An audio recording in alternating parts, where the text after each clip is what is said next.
I think we're Hi. live. Hi. It's Tuesday. It's Michael It's and Jen. Tuesday. It's Hi. Tuesday. It's Hey, what's up, Tuesday. everybody? Facebook. Oh my God. We've been having some fun these Yes, we last couple of have. weeks. Oh my goodness. We have. Have we ever at the We have. studio? My Yeah. goodness. And in real life. We're fun like this in real life. Well, I mean, life is life. Your work Life is is life, life. and life is life. And That's hey, it. I love it. No truer words were spoken. I know you're at home, Michael. I am. I'm at home too. Yes, I see your bookshelf behind you. Yeah. And I see, what is that on the back? Is that a license plate? Yeah. Yeah. That's the Bee Yoga Bug license plate. About 7 or 8 months ago, almost a year now, we bought a silver yoga bug and we got it licensed from Yoga Bug. And then I gave that to my son and he got his own license. And in a few weeks, now because of COVID, you have to make appointments. In a few weeks For the DMV, for the DMV, you have to make appointments for the DMV. So you want your license updated, you want your credit card, your driver's license or any license that has to do with your car or driving. So in a few weeks, that is going on the orange yoga bug. So the orange, yes, a fleet of yoga bugs. Is it a fleet? Car would be a cars fleet, are right? fleets. Cars are fleets. But what's the word for? Hey, maybe somebody can comment. Like, what's the word for when you have a group for like a bug? Yeah. A like ladybug or ladybugs, or a bunch of bees. Yeah. So I see your pride flag. Oh, yes. Is it this side? This side. Yes, Yeah. Thank you. Being held by an owl. I'm Right. a proud boy, intelligent owl. Yes, I'm claiming proud boys. I'm a proud boy. And an owl, a group of owls is called, you know what it is? A parliament. A parliament of owls. Yes, because they're. Can you just imagine they're up there like the Supreme Court being like, A parliament of owls. A parliament of owls. Yes. My favorite of those is ferrets. Do you know what a group of ferrets is called? Group of ferrets. No, it's not a herd of ferrets. No. It's a business of ferrets. A business of ferrets. A business, because they're like doing business. Right? They're doing business. Like, so we're ferrets. I love it. I used to tell this story teaching yoga classes. Maybe I'll tell it again soon. Where if you hold a ferret for a certain amount of time, it struggles and it struggles and it struggles, and then eventually it sighs. And it goes limp and it gives up after it struggles so much. So I tell my yoga students they're my little ferrets because they're always trying to struggle. And then eventually they just, fine, I'll just do it. I'll give up. Oh my gosh. That kind of reminds me of our teachers, of the people that work with us, Are they struggling? Are they ferrets? Well, they're just, they eventually they're like, okay, what do you want me to do? Yeah. It's go ahead. We work with the best people. Yeah. We've been having so much fun these last couple of weeks. No, we really have. We throw a lot of stuff at them. We're like, okay, do it this way. Okay, do it this way. Okay, let's try that. Every week there's something new, especially during COVID.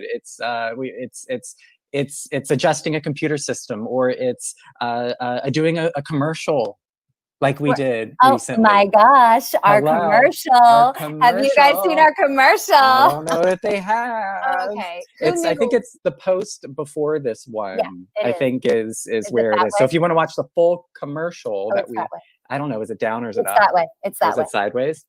It could be like along the video stream or it's down. It's down below.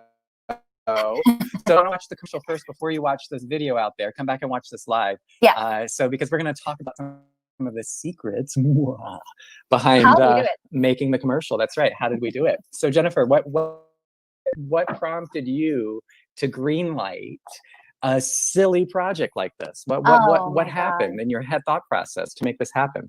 I think it really starts with the fact that when everybody returned to the studio, the seriousness out there coming back. And as soon as I crossed the threshold of the studio, I was noticing that the students came in serious. They brought that seriousness with them, but by the time class was over, they felt light again. And I just really wanted to remind people who haven't been ready to come back or have never come before that this is fun. Yeah. This is a fun thing that we do. It's hard. Yeah. Like, that's why people have, the fears, right, around taking class, because they know it might be challenging or they might have to move beyond their comfort zone, right? Yeah, but it's fun. It's fun. And when you make a mistake in yoga, it's funny. Yeah. It's funny. It And when is. you realize that something kept you from doing something that's really not that bad, Right. it's funny. Right. So that's where it started. Well, how about we go through the commercial? We won't Okay. really watch the whole No, thing. we can't I spoil it. I think we'll just go snippet by snippet and talk about certain things that we did to make it happen, like technically wise, like behind the scenes, because we're out of our comfort zone a little bit by kind of creating this new content that we've never had to do before, because we've always gone the spiritual route with yoga, right? In contrast to the funness you're talking about. The reason this came about, the seriousness, because a lot of people take spirituality so seriously. They do. But spirituality is everything. You know, spirituality is everything. It's living a life that's full of all the colors of the rainbow.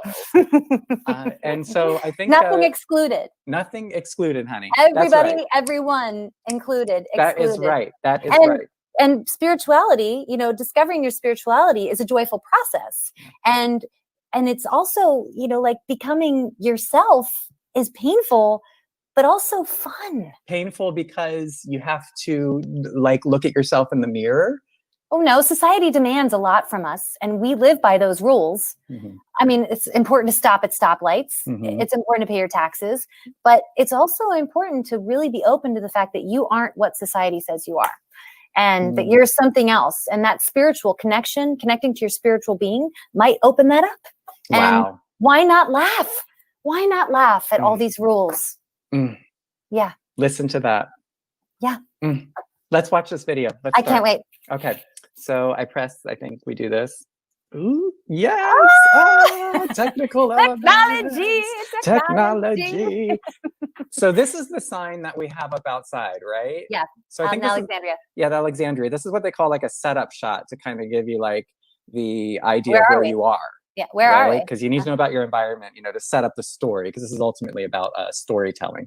So I'm not going to play the sound, I think. I'll just hit play. So yeah, zooming in, we have a cute little hand thing that allows us to make all this stuff look really smooth. And then we've got our 3 models here. So 4 models here. So how did the process of getting everyone on board for this? Can we talk about that for a second? To do a video like this with a vision, with an idea. Do you remember you asked about, you know, doing a project like this? I threw back some ideas to you. Do you remember at our staff meeting how we kind of pitched it? We watched, we invited the teachers to open their mind, to think, you know, our teachers are, I believe, very spiritual and serious. They're spiritual and they're serious. They take the yoga seriously, they take their job seriously. But as you'll see moving into the commercial, they can be very playful. But we wanted to inspire them. So we watched some videos from the 80s, I think. We watched Got Milk. The Got Milk video. We watched Got Milk. That's it. The first one that they did with Aaron Burr.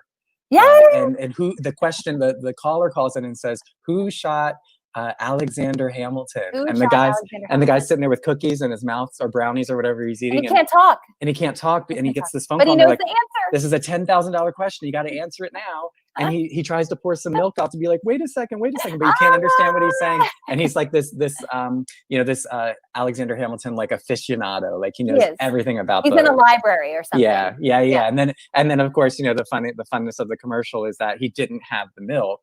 And then at the end it says, you know, got milk. Yeah. And so that was the inspiration behind this, right?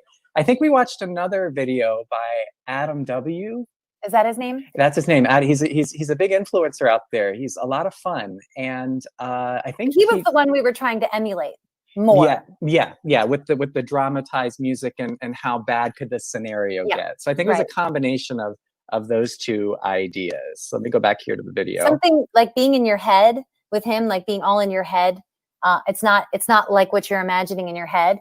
And then with the Got Milk thing, it was like, what are you missing? Right. What did you? Yeah. What do you need? Yeah. Missing the what happens when that thing that you want is not around.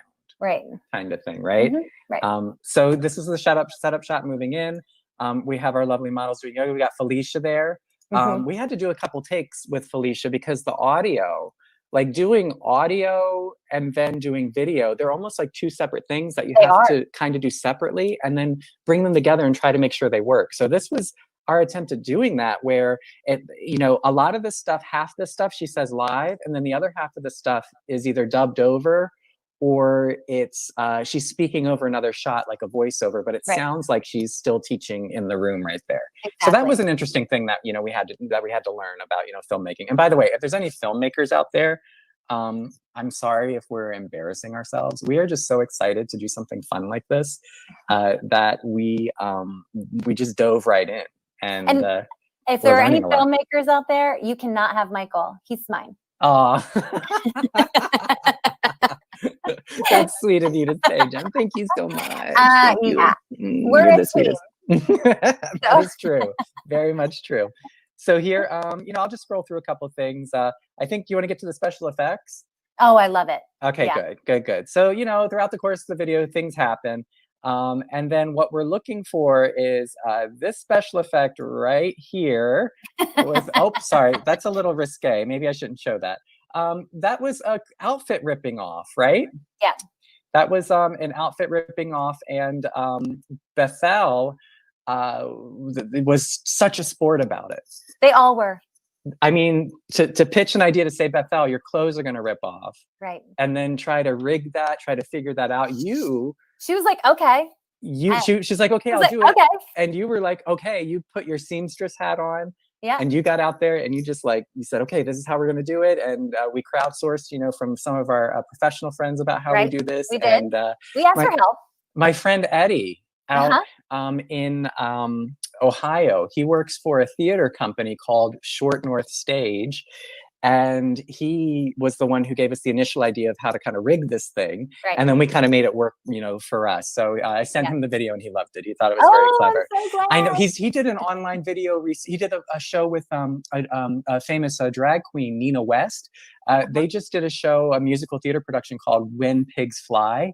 And it was a show done through video. So it was almost like a video production. But that's so cool. Their theaters can't be open right now. And they shouldn't be. We have to be careful. Okay, I'm not going to get super political, but I'm going to throw this out there. How can we have restaurants open, but not a theater?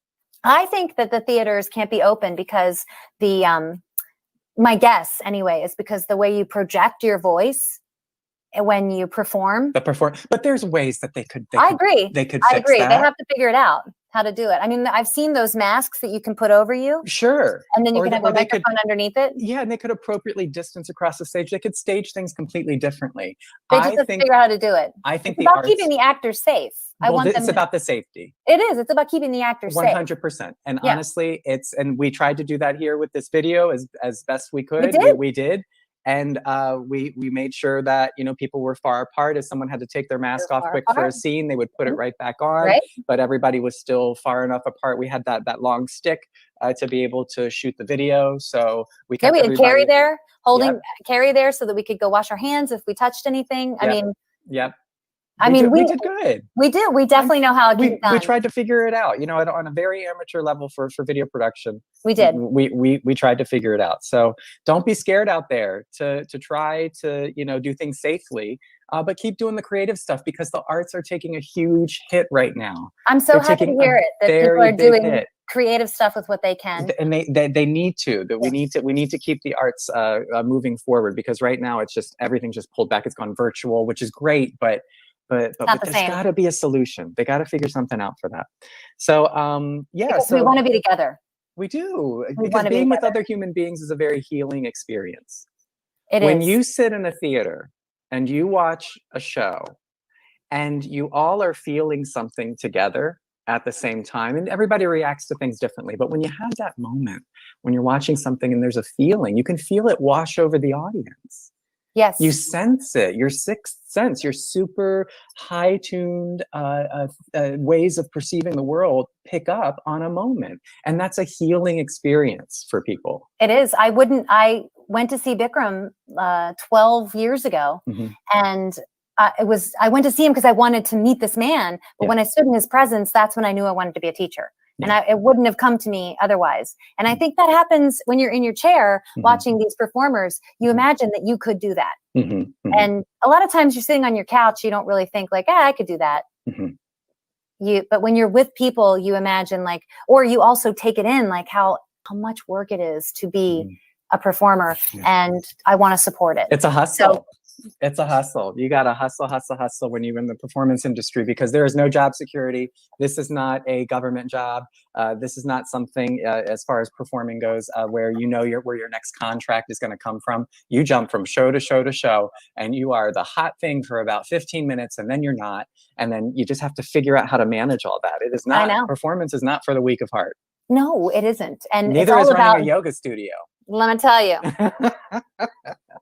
And it's about relevance. I know. I feel relevant all the time, even though I know that I could be considered irrelevant in a minute. Well, yeah. So, you don't take it for granted. Don't rest on your laurels, right? Nope. Move on to the next thing, which was a big part of this project for us. That's why we did this. That's why we did it. We're like, hey, I mean, we've been working on all these technical skills. Why not put those into some good use? And my God, the teachers and the people that we work with, they were just, look at that face. They were amazing. They were amazing. I mean, these, they haven't acted before ever. And Hannah, I remember, sorry, Hannah, for sharing this, but I remember when you came up to me and you were like, look, I'm a little shy. But yet, like, you gave some of the best performance material in this. I love the side ponytail. Do you like the idea of this character? Oh, my God. This character. Remember, you were talking about how she's 80s, and I was like, and you were like, that's 90s. Not 80s. That's 90s. 90s. Yeah. You started talking about that movie, and I was like, yeah, that was in the 90s. Oh, Welcome to the Dollhouse. Yeah. Oh my goodness. Not many people know about that movie, Amazing film. But you described it, and she rolled with it. Yeah. And man, how cool was that? Jumped right in. Jumped right in. So I think then next I think this funness here, without giving too much away, this was interesting to deal with. I mean, we had an idea of sweat. But the way that we rigged this was very much a group effort. It was. I was not able to come in and direct this in a way that was like, here's exactly what we're doing, like with the outfit, right? Remember with the outfit that we knew we had a plan for that. For this in particular, this shot right here, it was really just, okay, let's try this, let's try that. And people were getting involved at the last second and like, okay, we'll do it like this. And we finally got something that we weren't sure was going to work, but it turned out it worked. So what a good sport Adrian was. Adrian was phenomenal. What a sport. Yeah. The melons, by the way, the melons were Adrian's idea. They were Adrian's idea. If anybody gets a chance to watch the video, watch the melons. The melons were Adrian's idea. That's right. So one of the funniest parts of the video for sure. Yeah, but we had so much fun, Jen, and we did. I'm super impressed with the team just coming together. Like you said, it's about us not taking ourselves so seriously right now, being very cautious and serious about the pandemic and the virus, but of course, but still trying to find some joy in these really challenging times. Well, I want my teachers to constantly understand that they deserve respect, but they can't be taken too seriously. They have to have fun with this job. Mm-hmm. And when they get on the podium, part of it is performance. Mm-hmm. Part of it is bringing your, what Ariana calls your yoga persona. Ariana, yeah. Ariana, Seklau? Is that how I say her last name? Zuckerman. Ariana Zuckerman. Yeah. Ariana Zuckerman, who is a Juilliard trained opera singer. World-class opera singer. World-class opera singer. I mean, gave us her time. She gave us her time and helped our teaching team kind of dig deep and find some, talk to themselves, about what they could be doing to be better teachers, because you should always be looking to be better, to improve. Absolutely. Yeah. No resting on your laurels. No. And that doesn't mean you change. I mean, you continue to be yourself. You do change. But as a process of acknowledging the fact that you want to improve, not like change this, change that. Mm-hmm. More like you change and grow as a result of acknowledging what needs to improve. Mm-hmm. And, even it can be an understanding of one line of something. Mm-hmm. Like, wow, that's what that means. Damn, I never even knew that. Mm-hmm. So we wanted to take that talent that they have, that Ariana kind of helped us hone, and the playfulness that I've been trying to remind all of them to bring to their teaching. And we're like, let's do it together. And they were just all such sports. So make sure everybody, you go to watch that video, because it's something special. It's something we haven't done before. And we're very proud of it. We're very proud of our team. And come see these teachers in person or join us for the live classes, because they're the best. They are the best. They are the best teachers. They are the best teachers. They All are. right. Thanks, Michael. Well, thank you so much, Jen. And thanks, everybody. All right.